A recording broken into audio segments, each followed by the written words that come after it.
ko watanguye mbega ni kuri kurabandanya.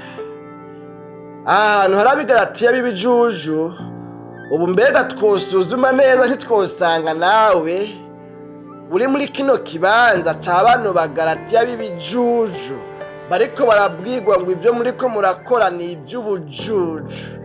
Kuba muriko murabivamwo, kuba muriko muraheba mutyo, kuba muriko muratinzira y'agakiza, mwebwe muri ibijuju, muri ibirofa, nta nubwo kurahura mufise. Wewe wubahuka ugaheba agakiza, ugaheba inzira y'agakiza, ugasubira mu vyaha, nta nubwo gukaraba ufise.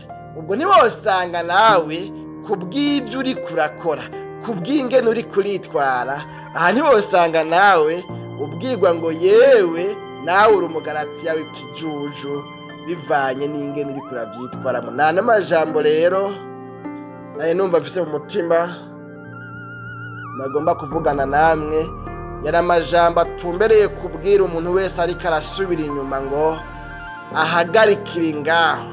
Imana ntigomba ko abandanya, ico Imana imwipfuriza si uko yobandanya agendera mu vy'ubujuju.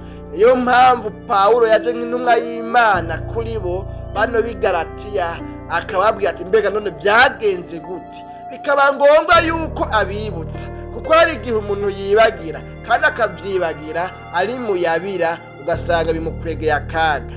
Arabibutsa ati mbega si mwebwe mwari mwariyeretswe na Yesu Kristo? Si mwebwe mwatanguriye mu vya mwemu? Si mwebwe mwatanguye ca gihe mumeze uku nuku? Si mwebwe Imana yakoreyemo vya bitangaza byose by'utwumiza? Mbega none vyagenze gute? Ninde yabaroze? Ninde yaboheje? Ninde yabashizemwo ubumara? Ninde yabarungitsemwo ibitega byo kubankisha Imana? Ninde yabarungitsemwo ibitega byo kubahebesha urugendo rujamije? Ninde? Kuko turabona abantu benshi bariko barasubira inyuma, kandi ugusubira inyuma uteye ubwoba, ugasanga ahubwo hari n'abasubira inyuma mugabo bakabigumamwo, bakaguma berekana yuko umeye ngo babirimwe, ariko mugabo barasubiye inyuma, ibintu bitakiri bizima muri bo. Mbega none wewe biracari bizima? Bimeze gute? Uhagaze gute? Wifashe gute? Witwara gute? Mbega wumva uri kugenda nk'umunyabwenge ugura uburyo ubugwiza kuko iminsi ari mibi, canke nawe uriko urasubira inyuma?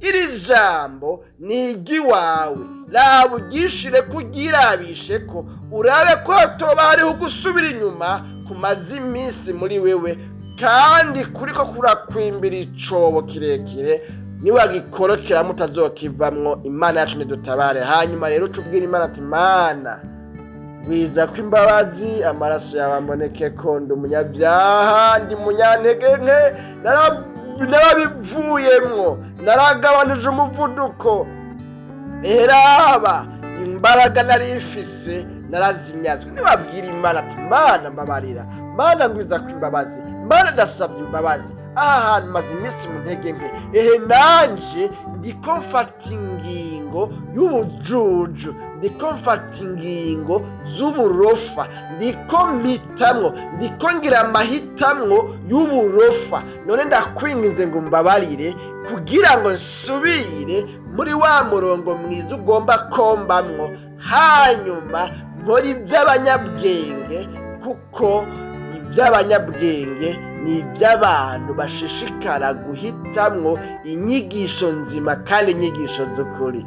None rero n'ayo majambo niwabwira Imana, Imana irakubabarira. Ibyo umaze iminsi warakorokeyemwo, hariho ibyo utakora muri iyo minsi iheze ariko usigaye ukora. Ububeshi buri muri wewe, indabo n'ingendo n'ingeso n'inyifato n'umubano mubi, ibyo utahora ugenderamwo muri iyo minsi iheze ukiri umukizwa mwiza, ugasanga iyi minsi usigaye ubigenderamwo. Yewe nawe uri gufata ingingo y'ubujuju, ariko Imana igomba yuko uhindukira. Nuko rero n'ayo majambo n'abahigwe abantu bashishikara gufata ingingo zirimwo ubwenge bw'Imana, kuko abo bantu Imana izobaha gushika ku ntumbero, kandi ibabikiye igisibo c'ubwiza bw'ibihe bitazoshira, ibabikiye ubugingo butazoshira mu munezero ibabikiye ivyicaro vyiza. Murazi ko Yesu yavuze ngo imuhira kwa data hari amazu menshi, iyaba adahari mba ndabibabwiye, ariko noneho ayo mazu menshi arahari imuhira kwa data. Ndagomba yuko aho nzoba ndi namwe abariho muzoba.